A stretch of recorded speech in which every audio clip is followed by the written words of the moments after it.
In my last video, I took a look at the Anbernic 405M, an awesome little handheld, a really well-built machine, and one of Anbernic's absolute best to date. One of the more standout features of the 405M is the fact that it can play PlayStation 2 games, and in this video I'm going to be testing out a little bit more of its PS2 capabilities. If you want a more in-depth look at the console, go check out my previous review, but let's go ahead and try out some more PS2 games.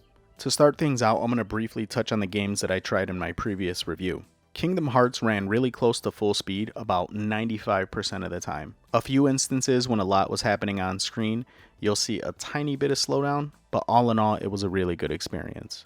God of War 2 is one that really impressed me. I was not expecting the performance to be as good as it was. It's definitely not perfect, but it's entirely playable on the 405M. Disappointingly, Marvel vs. Capcom 2 didn't run particularly well. I tried a few things to get it to perform better, like enabling frame skip, but nothing really got it going the way I'd like it. Contra Shattered Soldier ran beautifully, but to be fair, it's not a particularly resource-demanding game. Still a fun game nonetheless. SmackDown Here Comes the Pain ran really slow initially, but once I enabled frame skip, I was able to get full speed out of it. And despite having the annoying horizontal shoulder buttons, this game was still a ton of fun to play on here. Def Jam Fight for New York, another one of my all-time favorite wrestling games, or fighting games. Maybe it's a little bit of both.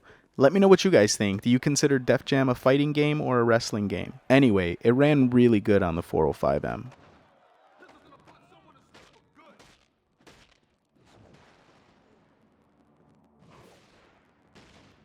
Manhunt, a franchise that Rockstar really needs to bring back. I love the Manhunt games. I didn't get a chance to try Manhunt 2, but Manhunt 1 runs close to flawless.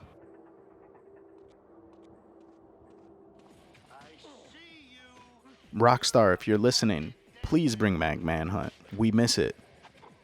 Need for Speed Underground 2 was completely unplayable. It ran so slow and nothing seemed to fix it, not frame skip or toggling any of the other settings. The footage that you're seeing is as good as I was able to get it. I couldn't get it to go any faster.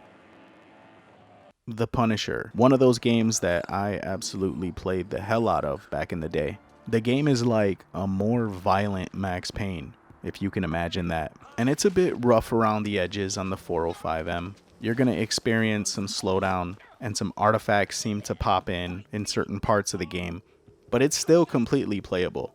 On top of that, if you guys haven't played this game, you really should. It's got some of the most hilarious, over-the-top, violent interactions.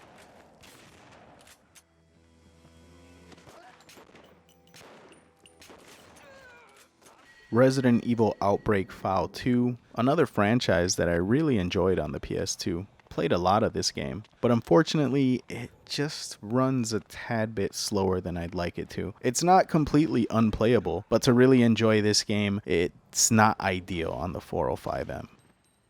Simpsons Hit and Run did experience some slowdown, maybe to a slightly lesser degree than some of the other games. However, I did notice that on a few instances, there were some pretty major graphical hiccups. So I would say this game is mid-tier in terms of playability on the 405M. Not the best, but definitely far from the worst. Spyro Hero's Tale was one of the better performing games that I tried out. It just had this really weird occurrence where it only seemed to slow down when I jumped. It definitely wasn't enough to affect the gameplay majorly, and it's still fun to play on the 405M.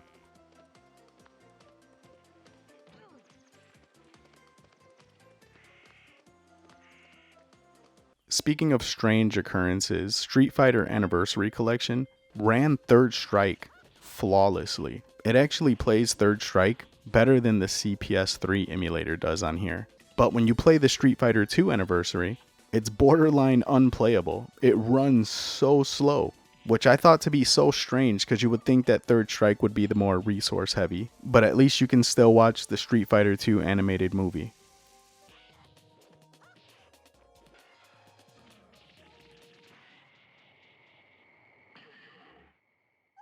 Twisted Metal Black ran a bit rough, but once you enable frame skip, it runs close to full speed. This game is awesome. Believe it or not, Twisted Metal Black is the game that made me want to get a PlayStation 2. It feels so weird saying that considering how many other good games came out for the console afterward.